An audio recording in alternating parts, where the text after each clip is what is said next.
welcome. Let's get some cars fixed. Say hello to my little babies.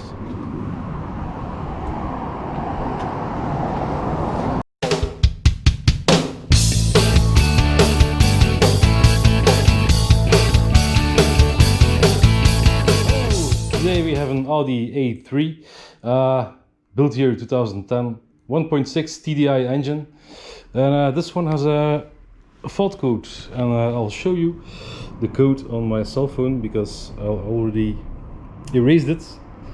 Didn't mean to, but yeah. So the P242a EGT. Sometimes it happens, it's an intermittent fault.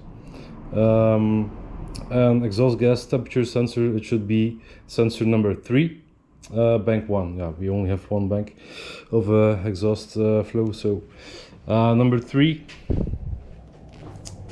I found to be this sensor. This orange one is the number 4 on this model, and the brown one sits in the back here of the sensor mount thing. That's number 3. So number 3 is the one before the DPF or catalytic converter, depending on what model you have. But as you can see here, number 3 has a bent cable, so it's a bent because you cannot fit the straight one. The other ones, I saw a lot of mistakes on the internet, so that's why I mentioned it. The bottom one, number 4, that's after the catalytic converter or the DPF sensor, but that one is a straight sensor, so not with a bend. That's how you can tell the difference, because you have manufacturers who make these connectors in brown, black. They even switch up the colors. It's kind of a mess. So make sure you have the one, if you have the same fault code as mine here, that you have number 3 sensor, and that's the one with the bend.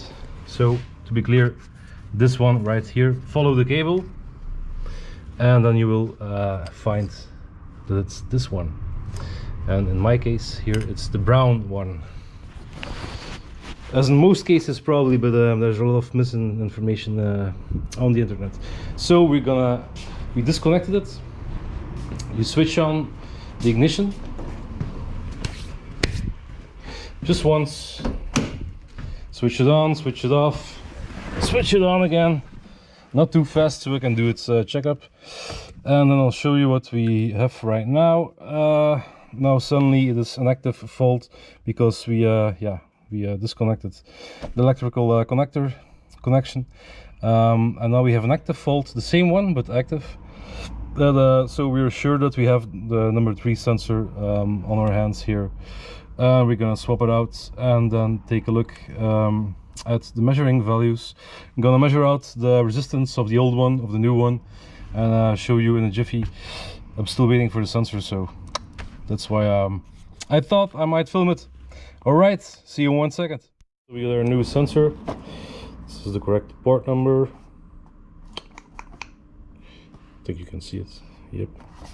Alright, and I got some notes here. So how we can measure the sensor. This is pretty important, this one here. So if you unplug it, this is to measure the sensor at the computer side. But if you unplug it, it's like you take the cable off, doesn't matter.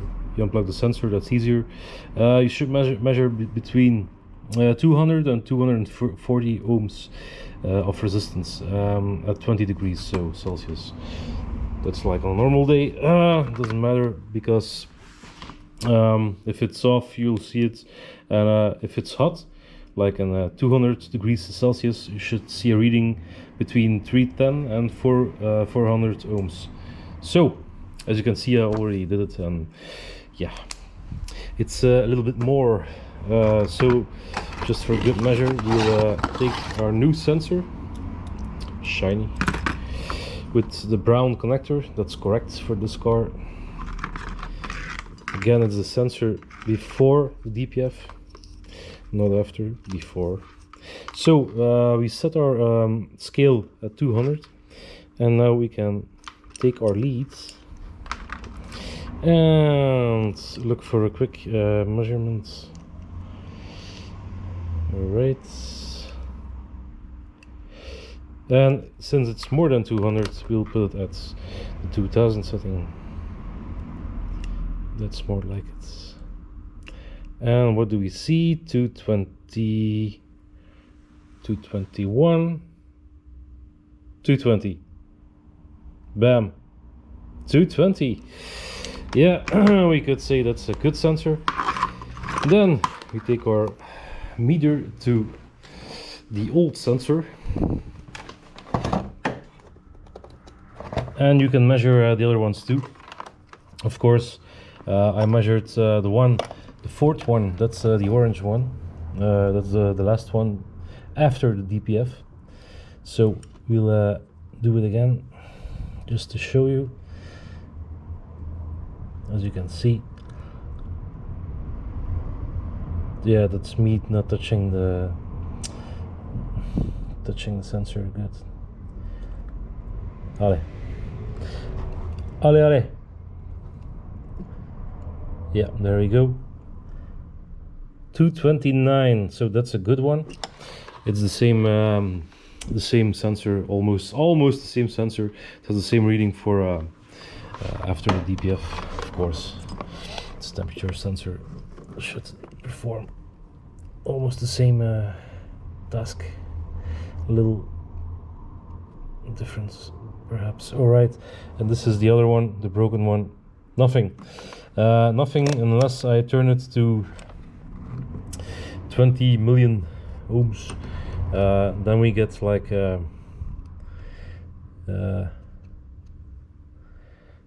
oh no, it's even more. The 200 million ohm setting, which would be way, yeah, too much. And then we get one. So we can state the sensor is done. So let's swap it out, shall we? I hope you can see the paper asking where did I get this information. Well, I got it from Diagnose ES, Diagnose S, if you want to say it like that. That's a pretty good program. It's yeah, you have to pay for it, of course, by Hella Goodman. Not sponsored, but this is the best I've seen so far for wiring schemes. Really good stuff. And in most cases you have measuring values. So with ignition on, you have to see, for example, you have to touch battery negative and pin A66 on the computer side. So with ignition on, you should see 0 voltage. That's of course to test the negative terminal of the thing. But really good stuff. And yeah, if you're looking for something, you can always ask me. But if you're working on cars every day or most of your time, this is certainly a very good program, very good software. And shout out to Hella Goodman for doing it at a reasonable price. It's like 880 euros each year. So and you can share your account with a colleague or a friend, so you can split it, and you have lots of other information, as you may have seen in my other videos. So let's continue and swap the sensor. Let's do it. We take the 17mm wrench, take a good one so you don't strip the nuts, and this has been sitting quite a while in there, so we should tap it. So I'm gonna look for a hammer and give it a little tap. Lefty loosey, of course, always remember. Yep, and there we go. Already starting to come loose.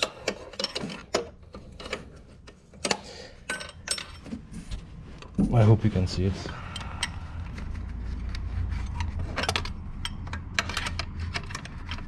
If you can, it will be a dumb video. So. Yep, yeah, it's coming apart. Let's undo the wire a little bit, and the rest of the way comes out by hand. So yeah, those are the ones that can wear and fail from time to time. Temperature sensors, everything with heat is a tricky thing. And yep, of course it's a bit black because of the diesel fumes. Let's open his little jacket and trace it to the connector side. So you have another clip over here that you can open with your fingers. The best tools of them all. And maybe it's good to leave the watch. My new Amazon watch, 18 euros, good stuff, but not so handy to work.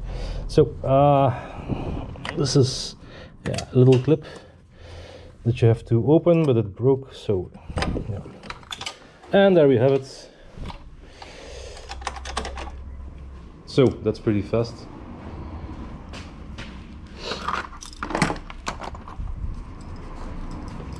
The Bosch number, let's well, let's leave it on. You never know, could be of use to someone. You never know, you never know. If they ever need to swap it again, of course, could be of good use. So let's see that we have enough room here. Maybe we'll connect it right away. Yeah, that will be the good option, I think. Connect it right away so you have the good length to strap your wire down. Yep, so it goes in the broken clip. Of course, up, there we go. A little bit further in the other clip. Oh, stop moving, you car. So the one over there. And then in its jacket, right over here. And this one turns separately, so you cannot twist the wire, it's okay. Last clip over here. Yep, good, very good. Now stick in the sensor with care, of course, and let's turn it in righty tighty with our two fingers.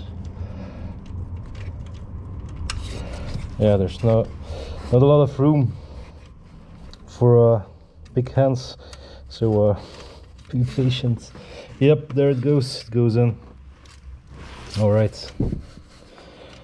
Yep.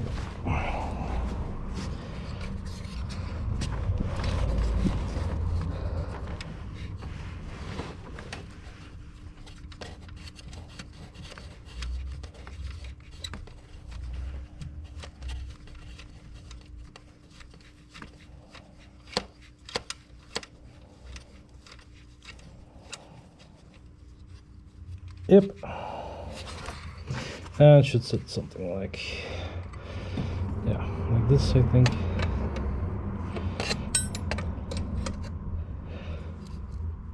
Let's just to keep it in place, then we'll check it and tighten it up. If you ask me for the torque, I would say, yeah, you cannot torque it almost, there's not enough room. Torque it down.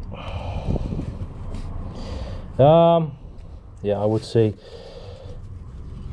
you saw what I did with the hammer, so do the same thing, but to the right, of course.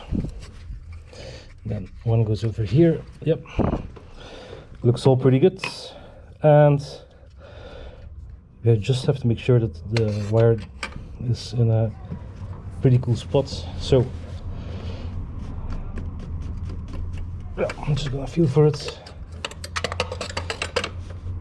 Yep. We can tighten a little bit further on this side. Yeah, and I would call that a day. Let's test it, make sure we have no leaks, and look for trouble codes. Ignition on. Tablet on. La, la, la, la. I think we can just check again for trouble codes. Yep. So we disconnected that one. So now it says passive, sporadic, intermittent. And the other one is also intermittent. We disconnected them all. So now we're gonna erase trouble codes. Yep. Ignition. Let's try to read them. Let's try to read them again, just to see in case you have no code reader. So yeah, it will keep on saying passive, sporadic. I can start. I took out the air filter, so if it's a bit loud, don't mind. Yeah, I'm just gonna check there's nothing in the tube. Yeah, if you're wondering why I was filming the big service thing, yeah, it's okay, nothing can flow in. Always pay attention so nothing can be sucked into the turbo. So yeah, let's test it. No bolts or little stuff, always double check. All right, so big moments. Yeah, press the clutch, Steven. So without resetting the fault codes, engine light will go out, as you can see. Yep, perfect.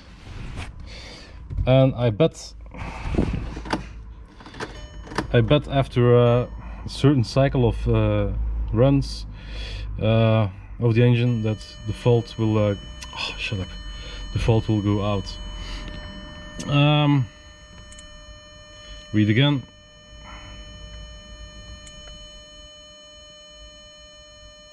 Yep, so erase codes. Yep. If you have intermittent codes, you can always look for freeze frame data, so that way you can see when it happened. Oh man. Yeah, okay. So trouble codes not detected, blah blah blah.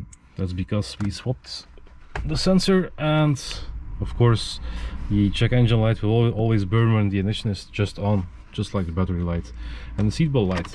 But we can start again. And pay attention for your cable.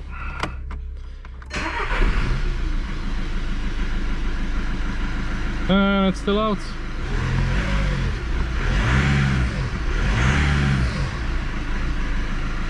Yeah, you have to check the car for other stuff, maintenance, brakes, everything.